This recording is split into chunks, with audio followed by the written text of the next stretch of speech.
오늘 야고보서 68강 그리스도 안에서 한 형제라는 주제를 가지고 나누겠습니다. 오늘 또 주제가 두 개로 양분되어서 나눠질 것입니다. 우리 모두는 그리스도 예수 안에서 한 형제입니다. 라는 화두를 가지고 오늘 여러분들과 함께 나누겠습니다. 실상 이 본문에 대하여서 야고보서 5장 1절에서 10절의 말씀에서 이게 과연 이러한 주제가 나올 이유가 있는가라고 생각할 줄 모르겠습니다. 본래 이 설교의 내용을 초점은 사도 야고보의 의도라는 주제를 가지고 나누려다가 준비하면서 우리가 그리스도 안에서 한 형제됨을 다시 한번 상기하는 이 시간을 갖고자 먼저 이 내용의 화두를 가지고 여러분들과 함께 나누고자 합니다. 그리고 난 후에 바로 사도 야고보가 지금 야고보서 1장에서 10절, 야고보서 5장 1절에서 10절까지 하셨던 그 말씀의 의도를 다시 한번 파악해 보려고 합니다. 그래서 오늘 설교 본문은 6절부터 시작해 보려고 합니다. 6절을 다시 한번 볼게요. 너희는 의인을 정죄하고 죽였다라고 말합니다. 그리고 그는 너희에게 대항하지 아니하였다라고 말합니다. 이곳에서 너희는 의인을 정죄하였다 할 때 그 의인은 바로 예수 그리스도를 말하고 있습니다. 그리스도 예수 안에 있는 또한 모든 의인들을 또 대표하기도 합니다. 그리고 이곳 본문에서 너희는 역사적인 맥락에서 보면 누구를 말하고 있을까요? 바로 유대인들입니다. 유대인들이 예수님을 죽였고 정죄하였기 때문입니다. 그리고 좀 더 세밀하게 야고보서 이 맥락에서 이제 찾아보려고 합니다. 그러면 야고보서 맥락에서 너희는 주를 믿어서 과연 너희는 누구이냐라고 하였을 때 바로 주를 믿는 함께한 유대 형제들이다라고 볼 수 있습니다. 우리가 야고보서 서두에서 이야기했지만 야고보서는 누구를 향하고 말씀하고 있다고 말했습니까? 바로 그 대상이 처음부터 유대 그리스도인들이었습니다. 유대인 그리스도, 유대 출신들의 그리스도인들을 대상으로 말씀하고 있었다는 것입니다. 그래서 이 야고보서가 초기에 기록되었을 가능성을 많이 언급하고 있었습니다. 학자들마다 그렇게 언급하고 있었던 거죠. 이걸 바탕으로 제가 여러분들에게 말하고 있는 것입니다. 이런 역사적 바탕으로 여러분들에게 말하고 있습니다. 이제 우리가 야고보서를 좀 더 자세하게 살펴보면서 세밀하게 관찰해보면서 느끼는 것이 사도 야고보는 말씀의 중간중간마다 형제들아, 형제들아라는 단어를 자주 사용합니다. 이 본문에서는 6절에서 보면 너희는 의인을 정죄하고 죽였다. 그는 너희에게 대항하지 아니하였다라고 할 때 이 본문은 형제하고 좀 거리가 먼 이야기처럼 보입니다. 전혀 사도 야고보와 관계없고 그리스도인과 관계없는 이야기처럼 보입니다. 그리고 마치 세상 사람들 이야기처럼 보입니다. 너희 세상 사람들이 의인을 정죄하지 않았느냐 이렇게 보입니다. 그러나 역사적 맥락만 보아도 누구인지를 알 수 있어요? 바로 유대인이었습니다. 유대인들은 누구였을까요? 하나님을 믿는 사람들이었습니다. 한동안 사도 야고보뿐만 아니라 사도 바울도 계속해서 같은 유대인들을 형제들이라 계속 부릅니다. 로마서에 보아도 형제들이라고 부릅니다. 계속 그들이 주께 돌아오기를 계속 바라고 있었습니다. 왜냐하면 처음부터 구약에서 예언되어 오신 그 메시아가 그리스도이고 예수 그리스도임을 말하고 있었기 때문입니다. 그러니 그 예언된 그 메시아, 그분이 오셨으니 우리 다 함께 그분 안에 갑시다. 그리하여 그 구원을 맛보며 하나님 나라에 함께 동참했으면 좋겠습니다. 라는 맥락이었습니다. 그런 맥락에서 형제들이라고 계속 말하고 있었던 것이죠. 이제 사도 야고보도 이렇게 말하고 있었습니다. 6절에서 너희는 의인을 정죄하고 라고 말합니다. 그리고 그는 너희에게 대항하지 아니하였다. 바로 예수 그리스도를 말하고 있었고 예수 그리스도 안에 있는 모든 의인들을 대표하여서 예수 그리스도라 말할 수 있었습니다. 그래서 우리가 좀 더 세밀하게 야고보서를 점검해 보면 이곳에서 너희는 이라고 말하는 것은 바로 주를 믿는 함께한 유대 형제들임을 알 수 있는 것입니다. 전혀 믿지 않는 자들이 아니라 하나님을 믿는 자들이요, 또한 예수 그리스도를 믿는 함께한 유대 형제들이었다는 것입니다. 이 말은 현재 그리스도인 중에서 많은 사람들은 이제 죽게 돌아오기 전에, 즉 이 말을 좀 이해해 보면 예수님이 십자가에서 돌아가시고 부활하기 이전에 이들은 어떤 사람들이었습니까? 사내들인 공예와 총독 빌라도의 결정, 예수님을 죄인으로 정죄하고 십자가에 죽이는 것에 다 함께 찬성했던 사람들이거든요. 뿐만 아니라 그리스도를 죽이고 결박하는 데 찬성했던 사람들입니다. 그 중에 대표적인 사람이 누구일까요? 사도 바울입니다. 물론 사도 야고보도 한 가족이었지만 예수님을 초기에 믿지 못했다가 나중에 공생의 후반이라고 하시는 분도 있고, 어떤 분은 예수님이 부활 이후라고도 말씀하신 분도 있습니다. 여하튼 초창기에는 예수님을 믿지 않았던 사람입니다. 도리어 예수님을 정죄했던 사람이죠. 그러한 사도 야고보가 나중에 사도로서 되어집니다. 그리고 예수 그리스도의 부활을 증거하고 예수 그리스도의 구원을 증거합니다. 그래서 요한복음 7장에 보면 예수님의 친형제들과 자매들도 예수님을 믿지 않았다라고 증거하고 있습니다. 그러기에 사도 야고보는 지금 현재 너희는 의인을 정죄하고 죽였다 할 때 자기를 배제하고 말한 게 아니었습니다. 사도 바울을 배제하고 말한 게 아니었다는 거예요. 우리 모두 다 함께 유대인이었고 우리가 다 그리스도를 몰랐고 그를 정죄하였다라는 관점이었습니다.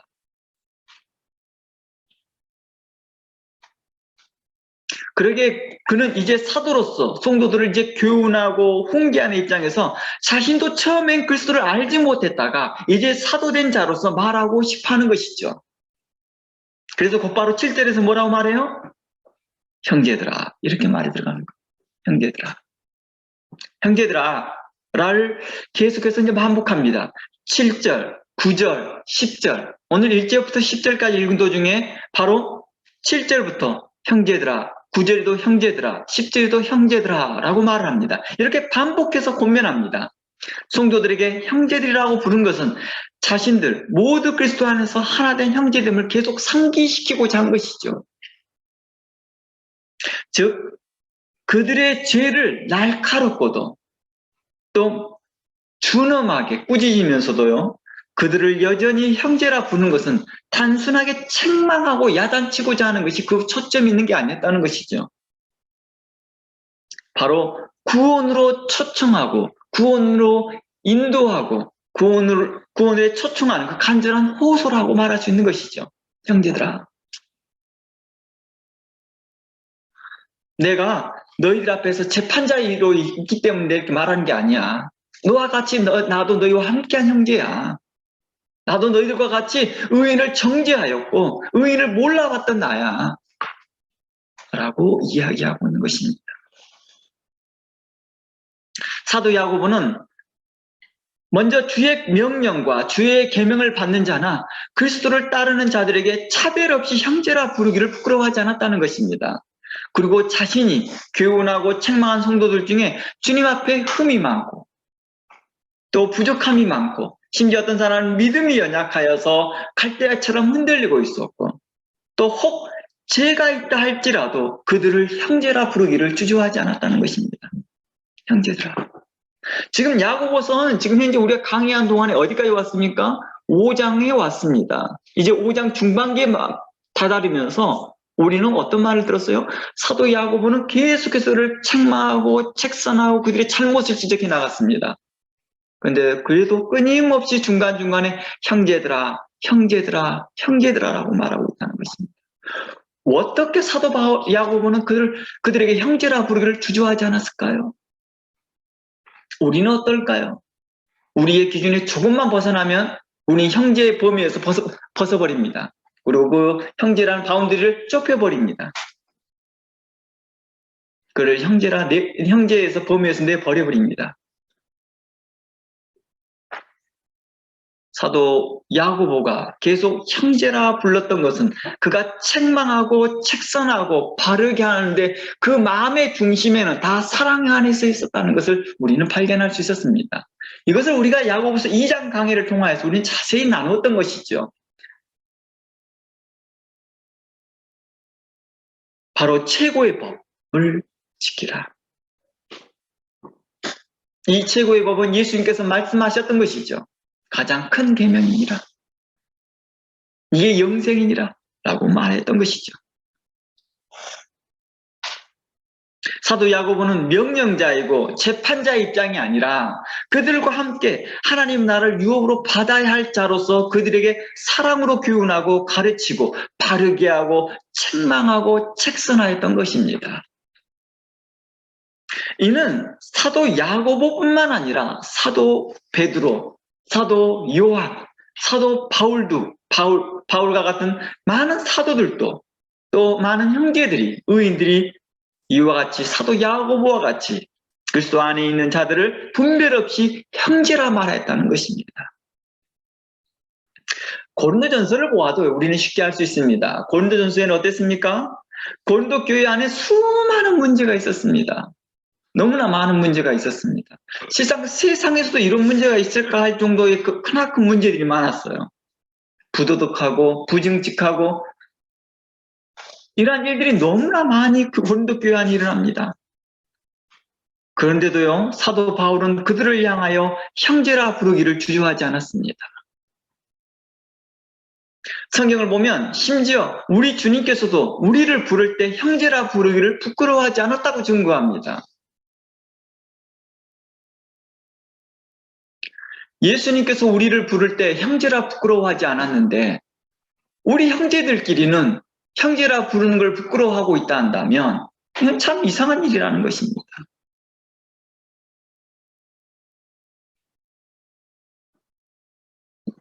히브리서 2장 11절 가봅니다. 히브리서 2장 11절 말씀에 이러한 말씀이 있습니다.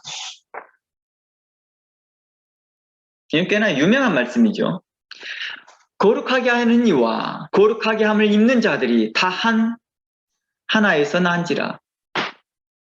그러므로 형제라 부르기를 부끄러워하지 아니하였다라고 말합니다. 거룩하게 하시는 이가 누굽니까? 예수 그리스도입니다. 거룩하게 함을 입는 자들은 누구입니까? 우리들입니다. 우리 모든 성도들입니다.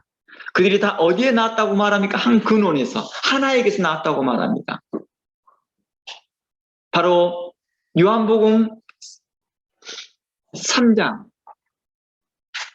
또 요한복음 1장에서도 이와 같은 이야기를 하고 있습니다. 영접하는 자, 곧 그 이름을 믿는 자들에게는 다 하나님의 자녀가 되는 권세를 주셨으니 이는 율통으로나 혈통으로 나지 아니하고 오직 어디로부터 난 자들이니라? 하나님께로부터 난 자들이니라. 어디로부터 났다? 하나님께로부터 났다.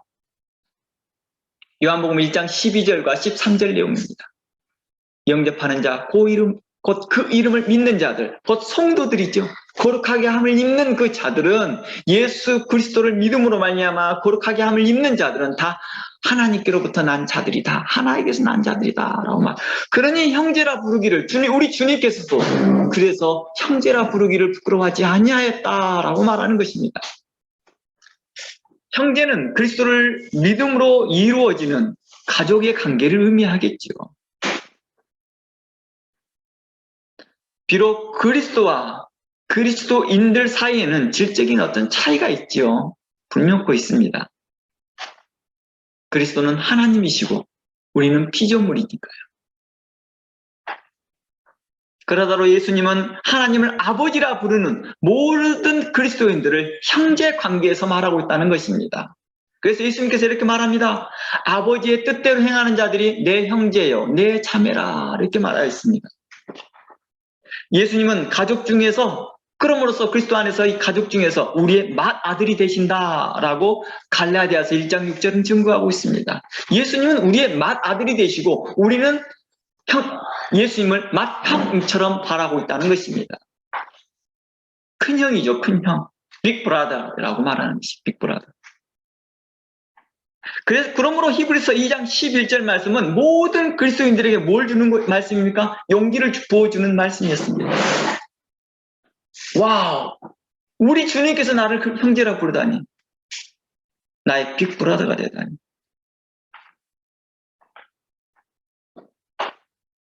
예수 그리스도의 친아버지이신 하나님을 내가 아버지라 부를 수 있는 그 영광을 얻게 된 것이죠. 그리고 신약 사도들과 성도들 사이에서 서로 형제라 부르는 것은 하나님의 뜻, 곧 하나도 멸망치 않고 모두 회개하여 구원받기를 바라는 하나님의 마음과 일치하고 있다는 것입니다. 형제님, 형제들아 하며 교훈하고 책망하고 바르게 하였던 것은 하나도 멸망치 아니하고 다 구원받기를 바라고 있었다는 것입니다.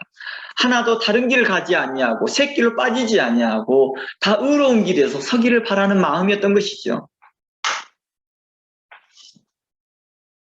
또한 서로 긍휼히 여기고 사랑하는 마음에서 나오는 말임을 우리는 알 수 있었다는 것입니다. 그래서 우리가 참고로 보아도 고린도서 8장을 보면 이 먹는 문제로 이렇게 고린도 교회 안에 여러 문제가 생깁니다. 그래서 어떤 사람들은 믿음이 있는 사람은 우상의 제물도 그냥 먹어버립니다. 그러나 믿음이 없는 사람은 먹지를 못합니다. 양심의 어떤 부분이 어려우니까요. 그러나 이걸로 인하여서 말합니다. 아니 너 믿음이 있고 너 지식이 있다고 해서 믿음 없는 자에서 함부로 행동하지 마라. 그 믿음 없는 자가 실족할 수 있다. 그도 그 믿음 없는 자라 할지라도 그도 누구다? 그리스도께서 그를 위하여 핏값으로 산 사람이다 라고 말하고 있습니다. 그는 그리스도께서 위하여 죽으신 형제니라 라고 표현하고 있는 것이죠. 그 차별이 없이 우리는 모두 다 그리스도 안에서 한 형제입니다. 믿음의 높고 낮음과 상관없이. 이제 주의 이름을 부르는 모든 자에게 유대인이나 이방인이나 지식인이나 무식자나 크나 작으나 그리고 출신이 어디나 부유하나 가난하나 모두 한 형제됨을 강조하고 있었다는 것입니다. 이게 바로 야고보서가 이야기하고 있는 것입니다. 그리스도인들끼리 차별 없이 모두 형제가 될 수 있는 것은 그리스도가 계시기 때문이죠. 그리스도가 없다면 불가능한 일을 그리스도께서 하셨다는 것입니다. 형제에 대한 기준은 우리가 정한 것이 아니었다는 것입니다. 형제의 기준이 우리의 기준에 있는 것이 아니라 주께서 정하셨다는 것입니다. 주께서 핏값으로 산 자들을 우리는 형제라고 말했다는 것입니다. 그러므로 누구든지 주의 이름을 부르는 자는 그리스도 안에서 하나가 되어 한 형제임을 이야기하고 있습니다.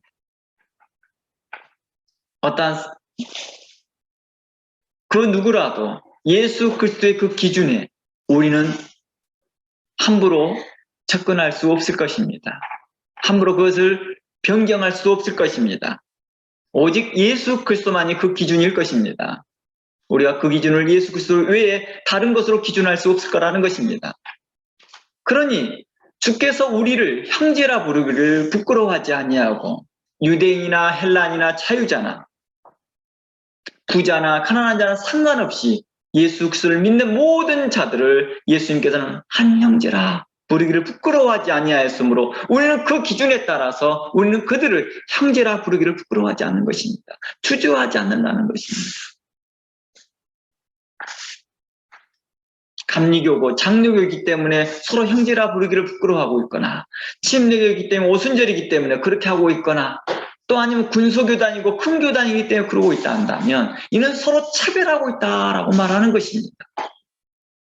갈라디아서 3장 26절 말씀은 우리에게 큰 의미를 남기는 말씀입니다.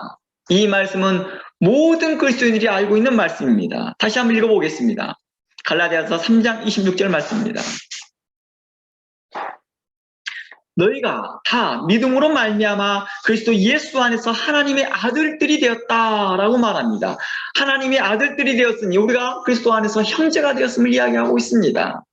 그러므로 27절 말씀에 누구든지 그리스도와 합하여 위하여 세례를 받는 자는 그리스도로 옷 입었느니라. 그리스도로 옷 입었다는 것은 다 그리스도의 사람이라 그리스도의 표가 됐다는 것입니다. 저희 집에도요 홈스쿨링을 하니까 유니폼을 입습니다. 한 번씩요. 그 유니폼이면 다 홈스쿨러 이렇게 말해요. 학교도 그렇죠. 학교에도 각자 유니폼이 있습니다. 그 유니폼을 보면 누구의 사람? 이렇게 말하는 것처럼 바로 그리스도로 옷 입었다는 것은 그리스도의 사람이란 뜻입니다.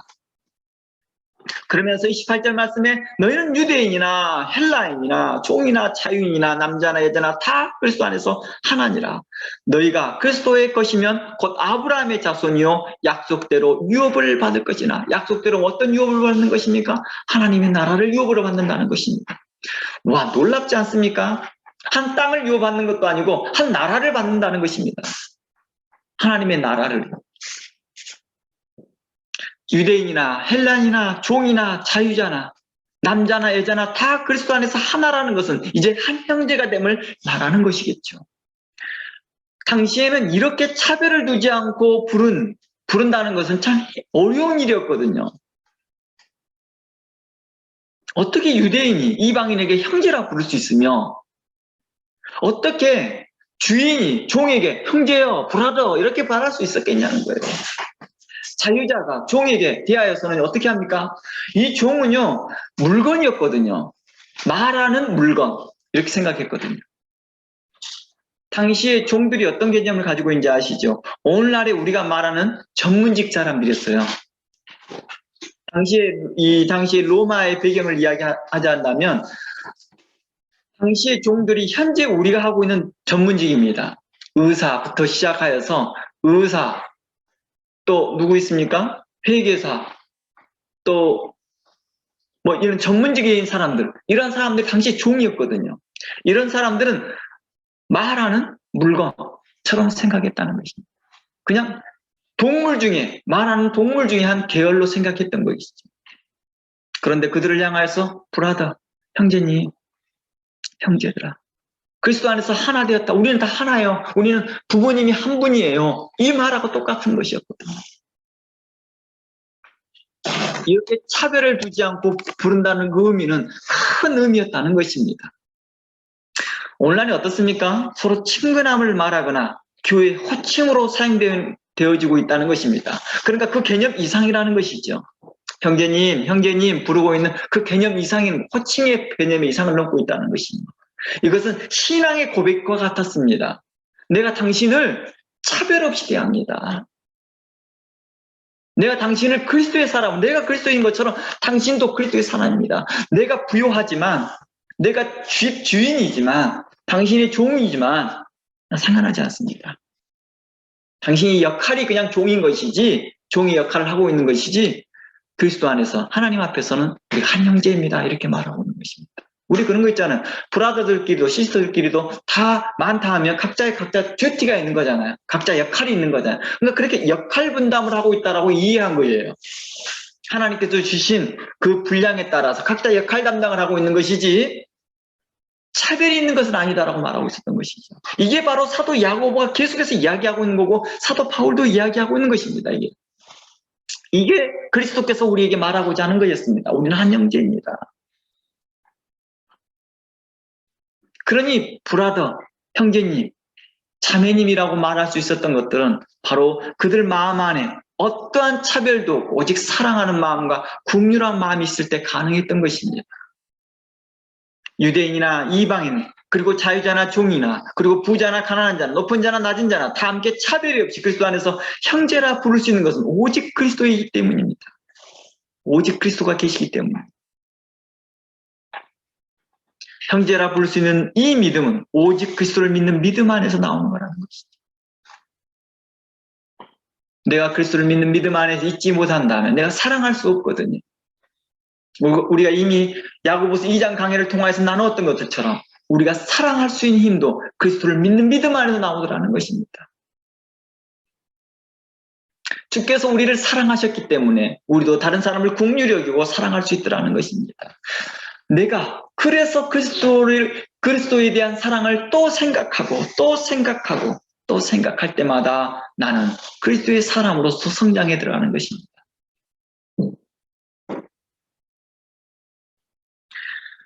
바로 사도 야고보는 이것을 염두하면서 야고보서 2장에서 서로 차별하지 마십시오. 악한 생각으로 판단하여 자기들끼리 모이거나 그리스도인이라는 자들 자기네들끼리만 그리스도인이라고 하지 마십시오. 부자들에게 와서 여기 앉으십시오. 가난한 자들에게 대충 앉으라. 종에게 대하여서 너 아무 때나 앉아. 자유자에게 서십시오.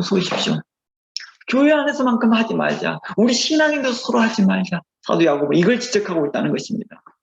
너 그 믿음 있다고 했니? 너 그렇게 믿음 있다고 하면서도 너 종에게나 여자에게나 또 가난한 자들에게 너 어떻게 하니? 괄시하고 천대하고 차별하고 있지 않았느냐? 이거 어떻게 믿는 자라고 할 수 있겠니? 너의 믿음을 보여라. 너가 그리스도를 정말 믿는다 한다면 그리스도께서 우리를 차별하지 아니하고 우리를 형제라 부르기를 주저하지 않고 부끄러워하지 아니하였고 우리를 구원하시되 차별하지 않으셨던 것들처럼 너도 그렇게 긍휼히 여기고 사랑 가운데 행하라. 이것이 바로 진정한 믿음이다라고 말하는 것이 사도 야고보의 말이었습니다. 이 말이 곧 예수 그리스도의 가르침이었고 이러한 말씀이 곧 모든 사도들의 사도 베드로, 사도 야고보, 사도 요한, 사도 바울의 그 가르침 안에 다 있더라는 것입니다. 왜냐고요? 모두 다 한 성령을 따라 예수 그리스도의 말씀을 증거하였기 때문입니다. 한 성령을 따라 모두 다 예수 그리스도의 복음을 증거하였기 때문입니다. 이게 바로 복음이었습니다. 바로 그 복음은 우리가 한 형제됨을 이야기하고 있었다는 것입니다.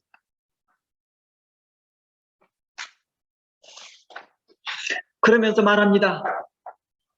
이렇게 그리스도인을 하면서 너희들이 차별하고 있고 믿음 없이 행동하느냐? 믿음이 있다라고 가장하고 믿음 있는 척만 말하고 있느냐?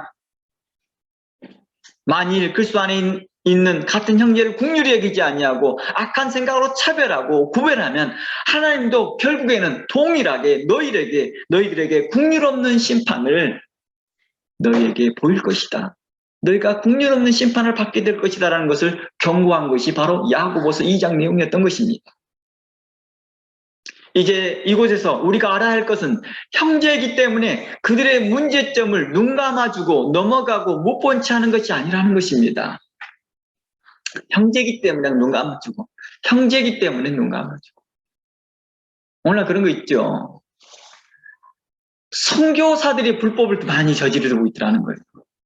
주의 이름으로 뭐 한다면서도 목회자들과 믿는 자들이 불법을 더 자행을 하고 서로 봐주게 하고 있는 거예요. 그냥. 물론 선교의 목적이 있어서 어떤 특정한 목적 외를 이야기하고 있는 것입니다.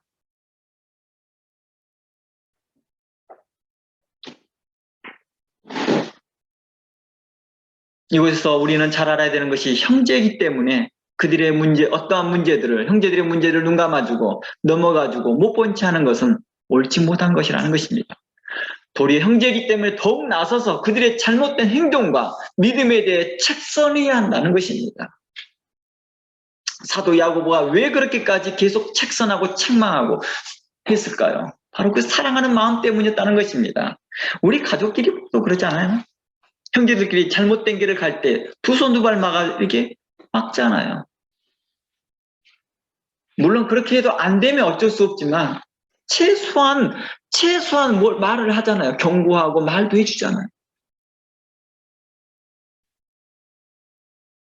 그러나 만일 잘못된 형제에 대하여서 그들의 죄를 눈 감아주고 잘못된 길로 가고 있는 것을 방임하고 있고 거짓된 주장에 대해 간섭하지 않고 있다 한다면 이는 서로 사랑하지 않는 용고인 거죠. 사랑하지 않기 때문이죠.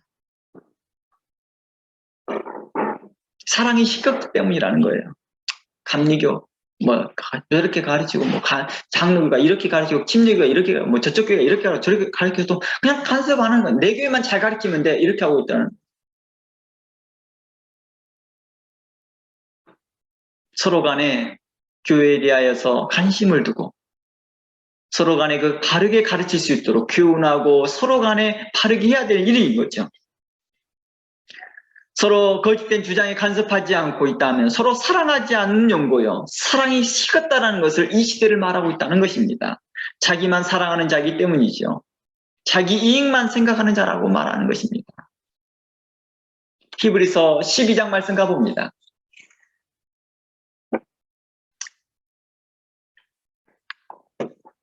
히브리서 12장 5절 말씀에 또 이렇게 말합니다.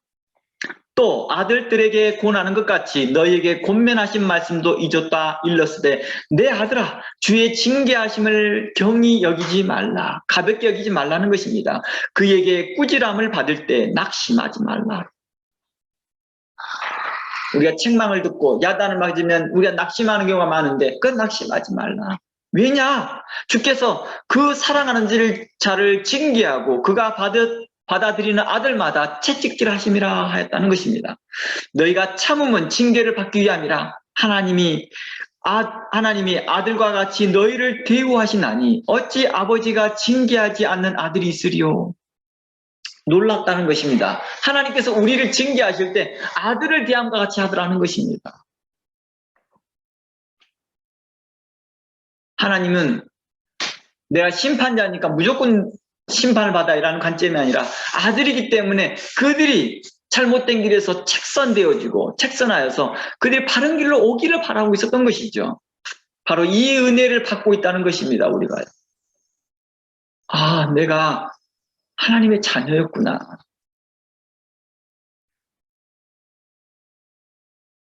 그러며 8절 이렇게 말합니다. 징계는 다 받는 것이면 너희에게 없으면 사생자여 친아들이 아니니라. 그러니까 방임하고 놔두는 것이 어떤 것이라고요? 처음에는 좋게 보이나 나중에는 이것이 무관심인 것이고 이게 바로 뭘 말하고 있었던 거예요? 그 영혼을 메마르게 하고 있더라는 것입니다. 원칙과 규칙이 뭘 말하고 있는 것이에요? 사랑이었다는 걸 발견하더라는 거예요. 원칙을 지키고 규칙을 지켜나가는 것이 사랑이라는 거예요.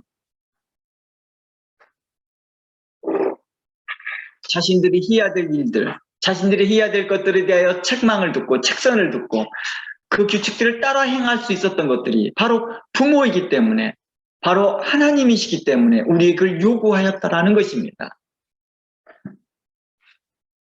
9절 말씀에 또 우리 육신의 아버지가 우리를 징계하여도 공경하거든 하물며 모든 영의 아버지께서 더욱 복종하여 살려 하지 않겠느냐?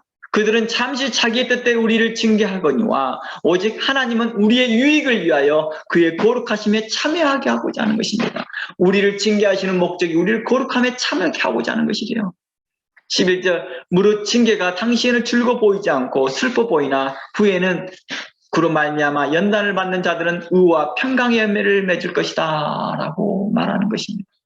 사도 야고보가 이제 성도들에게 대하여서 형제들아 라고 말을 하면서 그들 그 전부터 1장부터 책망하고 책선하고 바르게 하고 그들을 교훈하였던 것이 내가 먼저 말씀을 받았기 때문에가 아니라 함께한 하나님 나라의 구원을 받자, 함께 그 구원의 길에 달려가자라는 의도였다는 것입니다.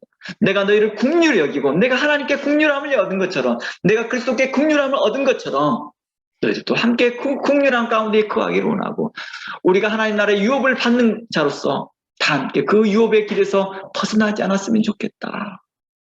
그 하나님 나라를 함께 유업을 받았으면 좋겠다는 그 마음에서 간절한 마음에서 그들을 책망하고 있었다는 것입니다. 사도 야고보는 형제들을 진심으로 사랑하였기에 적극적으로 그들을 훈계하였고 경책하였고 바르게 하였고 교훈하였던 것입니다. 사도 바울 같은 경우 자신들도 사도 바울과 같은 자신은 어떤 사람이었습니까? 과거 주님을 몰랐을 때 주님을 정죄하고 비판하고 심지어 십자가의 죽이심을 당연히 생각했던 자신의 모습 때문에 다른 사람 어떻게 대합니까? 긍휼히 여긴 것이 아니었습니다. 우리는 그것 때문에 긍휼히 여겼다라고 생각할지 모르나 그렇지 않았습니다. 사도 바울이요 성도들을 긍휼히 여겼던 것은 자신의 과거의 모습 때문에 그런 게 아니라 모두 그리스도를 알고 믿어 함께 하나님 나라를 유업으로 받고자 하는 마음에서 긍휼히 여겼다는 거예요. 우리 그런 거 있죠. 동정하는 거 있죠. 나도 과거에 그랬어 하면서 이렇게 동정해주고 이해해주고 넘어가려고 하잖아요. 사도 바울은 단 한 번도 그런 표현을 써본 적이 없어요. 우리 그런 거 있잖아요. 사도 바울은 같은 유대인들에 대해서 어떻게 합니까? 긍휼한 마음으로서 내가 하나님 앞에 벌이를 받아도 괜찮다. 너희들이 구원받기를 바란다라는 그런 마음에 사고 있더라는 거예요. 로마서를 보니까. 내가 과거에 예수님을 죽이고 예수님을 핍박하고 예수 믿는 자를 죽이러 다닐 때 했던 것처럼 너희들이 지금 이제 그리스도인을 그렇게 한 거 나 이해해. 나 그 너희들 긍휼히 여긴다. 이런 말이 아니었다는 거예요. 이런 태도가 아니었다는 거예요. 너희들 죄를 가운데 있구나. 내가 다 이해해. 그런 마음의 긍휼함이 아니라는 것입니다. 이것은 뭐예요? 방임인 거지. 오늘날 어떻습니까? 우리들은요. 부모가 나 과거에 이랬으니까 자식들에도 그냥 놔둡니다. 간섭하지 않습니다. 이제가 부모가 됨으로 인해서 이제 부모로서 그 책임을 다하는 것이죠. 그 의무를 다하는 것이죠. 이제 사도로서 그 의무와 책임을 다하는 것입니다. 이제 하나님의 말씀을 먼저 받는 자로서 그 의무와 책임을 다하는 것입니다. 형제들에게 대하여 권면하고 책망하고 책선하는데 사람들이 그러면 너는 과거에 잘했냐? 너는 현재 잘했냐? 이렇게 말한다 하죠. 그는 굽히지 않습니다. 하나님께서 나를 거룩하게 하였다. 예수 그리스도의 피가 나를 거룩하게 하였다. 이제 그 능력을 믿어서 그 힘을 빌어서 너도 또한 그리스도 예수의 그 피로 말미암아 거룩함을 입으라. 나와 같이 구원함을 얻으라. 우리 다 함께 하나님 나라의 유업을 함께 받자. 그러니 서로 사랑하며 긍휼히 여기며 하나님의 선하신 뜻대로 우리 행하자. 라고 하였던 것이죠. 이제 사도 야고보의 의도를 좀 더 찾아가 보고자 합니다. 이제 야고보서 5장 다시 한번 들어가 봅니다. 6절부터 가봅니다. 이제 사도 야고보의 그 의도가 이제 점점 분명하게 밝혀집니다. 6절 봅니다. 너희는 의인을 정죄하고 죽였으나 그는 너희에게 대항하지 아니하였더라. 그러므로 형제들아 주께서 강림하시기까지 길이 참으라. 보라 농부가 땅에서 나는 귀한 열매를 바라고 길이 참아 이른 미안 늦은 지를 기다림과 같으니 라고 말하면서 계속 형제들아 이렇게 말합니다. 사도 야고보가 형제들에게 이렇게 과거의 일을 언급한 이유가 뭘까요? 그러면 사도 야고보가 굳이 과거의 일을 언급한 이유가 뭘까요? 그동안 받았던 하나님의 은혜를 잃어버리고 오직 자신의 재산 증식과 자신의 안락만 구할 뿐만 아니라 다시 세상과 짝하고 있었기 때문입니다. 5장 1절에 한번 가봅니다. 야고보서 5장 1절에 가보면 우리가 좀 전에 읽어봤던 내용입니다. 부한 자들아 너희에게 고생할 이 마음을 임하라. 너희 재물은 썩었고 너희 금은 녹슬었으며 너희들이 추수꾼에게 대하여 싹쓸 주지 아니하였고 너희가 5절에서 땅에서 사치하고 방종하며 너희 마음이 살찌고 있다. 너희들은 의인을 죽였다. 그 과거의 일을 꺼내고 있습니다. 그러며 너희들이 현재 너희들이 이렇게 살고 있지 않느냐. 너희들이 이렇게 살고 있었던 너희들을 이제 뭐하고 있느냐. 그 구원하신 이가 하나님 아니시냐. 그 구원하신 이가 예수 그리스도가 아니시냐 라며 언급한 것이죠. 그런데 너희들이 지금 현재 세상에 안락을 취하고 있고 너희가 계속해서 자신의 재산만 증식해 가려고 하고 있고 다시 세상과 짝하고 있다 한다면 이는 하나님과 원수되는 길이 아니냐라고 말하고 있는 것입니다. 바로 이러한 점을 성도들에게 다시 상기시키면서 과거 당신들이 어떠한 사람이었고 현재 누구인지 그리고 그리스도 안에서 우리가 그리스도인으로서 어떻게 살아야 할지를 이제 교훈해 주고 있었던 것입니다. 사도 야고보는 계속해서 이러한 관점을 계속 사도 1장부터 5장까지 쉬지 않고 반복해서 말하고 있었다는 것입니다. 대략 4장부터 보더라도 우리는 그렇습니다. 세상과 짝하는 것이 하나님과 원수된 일임을 경고하였습니다. 또 자신 안에 있는 그 들보는 보지 못하고 오직 형제들을 비방하고 비판한 일을 행하고 있는 일을 멈추십시오. 그리고 서로 긍휼히 여기고 사랑 가운데 행하라고 권면하였던 것입니다. 또한 허탄한 자랑을 멈추십시오. 이렇게 하면 다 하나님의 뜻이면 내가 이것도 저것도 하리라 하면서 간증하였던 자들 이제 그런 허탄한 자랑을 버리십시오. 하나님 앞에서 하나님 앞에 경건은 고아와 가보, 환난 중에 있는 자들을 돌보아주는 것입니다. 그러나 자신의 유익만 추구하고 있다 한다면 하나님 앞에 거만한 행동입니다. 겸손한 자들의 은혜를 주신 하나님 앞에 낮추십시오. 가난한 자들의 긍휼을 베풀고 선을 행하십시오. 그러나 만일 선을 행할 줄 알고 행치 아니하면 죄라고 단언하였던 것입니다. 그러면서 5장 1절에서부터 서두에서 언급했던 것처럼 말합니다. 주의 강림이 가까우니 형제들끼리 서로 원망하지 말고 오래 참고 인내하라고 말하였습니다. 이 말은 어디에 나왔어요? 5장 1절에 나왔잖아요. 죄송합니다. 1장에 나왔잖아요. 야고보서 1장에. 우리 야고보서 1장을 강의할 때부터 이 말이 나왔습니다. 인내하십시오. 오래 참으십시오. 다시 1장 했던 말을 다시 5장에서 다시 반복했던 이유가 뭘까요, 이제요? 그 말하고자 하는 의도를 확장시키고 있는 것입니다. 이미 서두에서 모든 성경이 대부분 그렇지만 이미 서두에 다 말을 하고 있었다는 거예요. 그것을 계속해서 연역적 방식으로 설명해 나가고 어느 때는 부분적으로 비납적 방식으로 설명해 나갈 뿐이었던 것이죠. 어떤 식으로 전기해 나가냐일 뿐이지 결론은 똑같다는 것입니다. 그걸 강조하고 싶었다는 것입니다. 이러한 논리 전개는 사도 바울에게도 자주 발견돼요. 사도 바울의 것을 우리가 전에 보았던 에베소 2장을 말씀을 보아도 그렇습니다. 에베소 2장을 보면 뭡니까? 너희가 허물과 죄로 죽었던 너희를 살렸다. 그때 너희가 그 가운데 행하여 이 세상의 풍속을 좇았다. 에베소 2장 1절입니다. 그러면서 뭘 합니까? 공중의 권세잡을 따라했으며 그 중에 불순욕 가운데 알 가운데 역사하는 영했다. 전에도 우리가 다 그런 육체의 욕심을 따라 행하였던 자들이다. 그러면서 뭐라고 말합니까? 4절 긍휼의 풍성하신 하나님이 우리를 사하신 그 큰 사랑을 인하여 우리가 구원받았다. 그렇게 말을 하면서 이렇게 전개하고 난 후에 최종적으로 그리스도인으로서 어떻게 살아야 할지를 4장부터 이제 본격적으로 설명합니다. 에베소 2장을 보면은요, 계속 이 이야기를 하거든요. 복음의 그 중요성을 이야기하거든요. 2장, 3장, 2장은 그렇게 언급하면서 3장은 복음의 중요성을 이야기하고 4장부터는 이제 어떻게 할 것이냐. 그래서 최종적으로 내가 이렇게 과거를 언급한 목적이 무엇이냐라고 하는 것이 4장 1절에 나옵니다. 바로 그러므로 주 안에 갇힌 내가 너희를 권하노니 부르심을 있는 부르심에 합당하게 행하라. 성도로서 합당하게 행하라는 것입니다. 그리스도인으로서 합당하게 행하라. 사도 야고보가 과거의 것을 언급하면서 형제들아 너 그러지 말자 우리 이렇게 말하고 호소하는 것입니다. 호소하면서 함께 하나님의 유업을 받자라고 호소했던 것이죠. 이 호소는 바로 그 마음의 사랑과 긍휼함이었던 것이죠. 그 마음 안에 책성과 책망과 바르게 함이 함께 포함되어 있다는 것입니다. 그러면서 4장 1절부터 모두 겸손과 온유로 하며 오래 참으로 사랑 가운데 서로 용납하고 평안에 매는 줄로 성령이 하나 되는 것을 지켜라. 그러면서 계속해서 4장 내용에서는 성도로서 어떻게 살아야 될지를 계속해서 이야기를 하고 있는 것입니다. 22절을 보면 옛사람을 벗어버려라.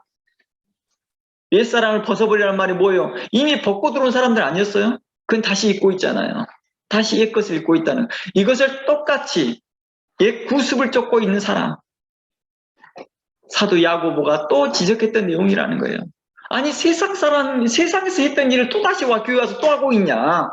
너희가 정말 믿음 있니? 이것을 계속 반복했던 것처럼 사도 바울도 그걸 지적하고 있다는 거예요.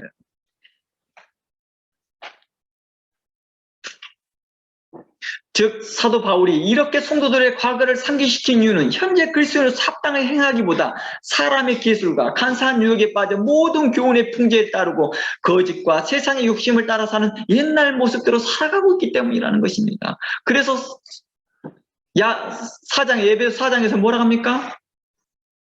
이제 하나님의 아들을 믿는 것과 아는 일에 장성한 자가 되어야 할 텐데 그러지 못하고 세상의 교훈에 빠져있도다. 세상의 풍조에 빠져있도다라고 14절에서 이야기하고 있었던 것이 13, 14절에 이야기하고 있던 것입니다.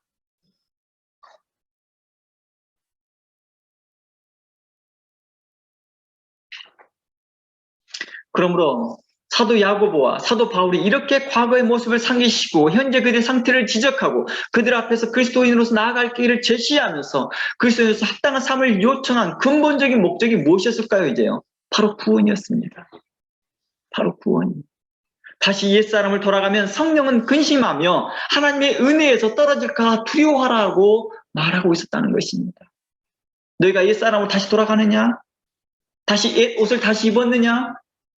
성령님이 근심할 것이며 너희가 하나님의 은혜에 떨어질까 두렵도다 라고 말했다는 것입니다. 바로 하나님의 은혜에 떨어지는 자들을 계속 나열했던 부분들이 특별히 히브리서도 많이 언급하였고 고린도 전후서에서도 언급하였던 것입니다.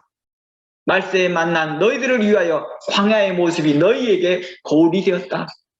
너희가 그 거울을 보고도 잠시 보고 네 모습을 봤다가 또 잃어버리지 않느냐.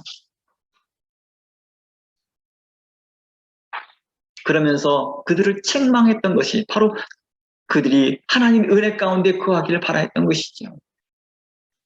너희들이 하나님의 은혜에 감사하며 그 구원의 은총에 감사하며 서로 사랑하며 서로 긍휼히 여기며 차별하지 말며 의롭게 살라고 요청했던 것입니다. 이러한 관점은 사도 베드로와 사도 요한이 했던 말에서도 발견됩니다. 성전 미문에 앉아 구걸했던 사람을 일으키고 난 후에 당시에 사람들이 막 난리 납니다. 와우, 웬 기적이냐. 그러면서 솔로몬 행각에 다 모여서 모든 유대인들이 이제 사도 베드로와 요한만 쳐다보고 있습니다. 그때 사도 베드로가 이렇게 말합니다. 내가 이 사람을 건전케 시킨 것이, 온전케 시킨 것이 내 경건으로 됐다고 생각하느냐? 아니라 주께서 일으키신 것이다. 라고 말을 하면서 그들에게 말합니다. 그들의 과거를 지적하기 시작합니다. 그들의 과거를요. 너희가 제가 봐볼까요? 사도행전 3장 13절 12절부터 보면 살펴보면 나옵니다. 13절 보면 우리 조상의 하나님이 그종 예수 그리스도를 영화롭게 하시니 너희가 그를 넘겨주고 이렇게 말합니다. 여기서 너희가 누구예요? 솔로몬 행각에 모였던 유대인들이었죠. 그들이 함께한 형제들이었습니다. 그들을 형제라 부릅니다. 당시에는요. 왜냐 당시에는 베드로나 요한도 예루살렘 성전에 들어가서 예배드렸던 자들이니까요. 그 솔로몬 행각에서 많은 사람들이 모입니다. 그들 중에서는 한때 예수님을 쫓아다니는 사람도 있을 거 아닙니까? 예수님을 쫓아다니는 사람이 4,000명, 5,000명 넘었으니까요. 그것도 어떤 사람들만? 오병이어를 경험하였던 사람들. 그러니 얼마나 많은 사람들이 예수님을 경험했겠어요. 그런 사람들이 모여있던 곳이에요. 그들에게 말합니다. 너희가 거룩하고 의로운 자를 죽였도다. 너희가 빌라도에게 예수님을 넘겨주었도다. 14절에 뭐라고 말합니까? 14절에 너희가 거룩하고 의로운 자를 거부하였도다 라고 말하고 있다는 것입니다. 계속해서 성경은 우리에게 이야기하고 있는 것입니다. 너희가 거룩하고 의로운 일을 거부하고 도리어 살인한 사람을 놓아주기를 구하며 생명의 주를 죽였도다. 그러나 하나님이 죽은 자 가운데서 그를 살리셨도다. 우리가 이 일에 대하여 증인이라. 왜 그들에게 계속해서 과거를 회상시켰을까요? 양심을 찌르는 소리를 계속하고 있습니다. 아니 용서해줘야 되나? 다 잊어버려야 되는 거 아니에요? 근데 그들의 과거를 지적합니다. 이유가 뭘까요? 그들의 전심으로 주님께 나아오기를 바라는 거겠죠. 자신의 죄가 무엇인지를 알아야지, 죄의 무게를 알아야지만이 구원의 은총을 아니까요. 자신의 죄의 무게를 알지 못하기에 구원의 은총을 알지 못하더라는 것. 하나님의 은혜를 가볍게 여기더라는 것입니다. 우리 그런 거 있죠. 영주권 쉽게 딴 사람은요, 영주권 쉽게 포기해버리더라고요.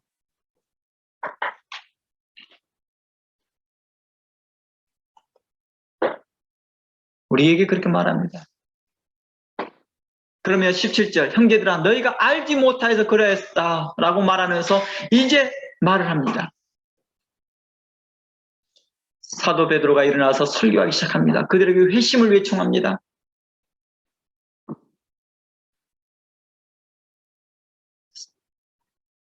이 말을 듣고 사람들이 어땠을까요? 쭉 다 읽어보면, 계속 읽어보면 4장까지 넘어갑니다. 4장 4절에 이렇게 나옵니다. 말씀을 듣는 사람들 중에 믿는 자가 많으니 남자의 수가 약 5천이나 되었더라. 그러니까 솔로몬 행각에 모였던 사람이 대략 어느 정도였다는 거예요? 1, 2천 되는 게 아니었다는 거예요. 최소한 5천이라 한다면 5천 이상의 사람이었을 거 아니에요. 왜냐? 그들 믿는 자 중에 많으니 5천이었다니까 5천 이상이 되겠죠.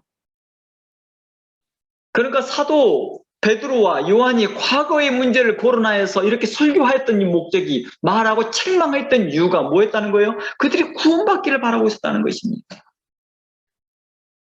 즉 사도 야고보나 사도 바울이 동일하게 성도의 과거의 모습을 상기시키고 현재 그들의 상태를 지적하고 성도로서 그리스도인으로서 어떻게 살아야 할 바를 제시한 이유가 바로 그리스도로 양심의 가책을 받고 회개하고 주께 돌아와 뭘 받기를 바라고 있었던 거예요? 구원함을 받기를 바라고 있었던 것입니다.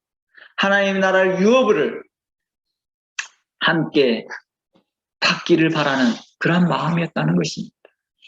그러니 너희들이 사도 바울, 사도 야고보와 사도 바울이 말했던 것처럼 그러니 너희가 징계를 받을 때 낙심하지 말라.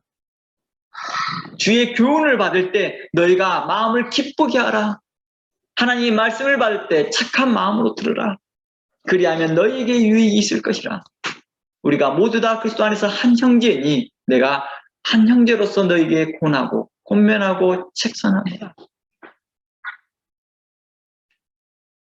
그래서 주께서 사도 바울은 디모데에게 권할 때도 아비가 아들을 권한 것처럼 마치 오늘날의 성도들이 한 형제로서 어느 때는 부모된 입장으로 자식을 대함과 같이 그들에게 권면해 주기도 하고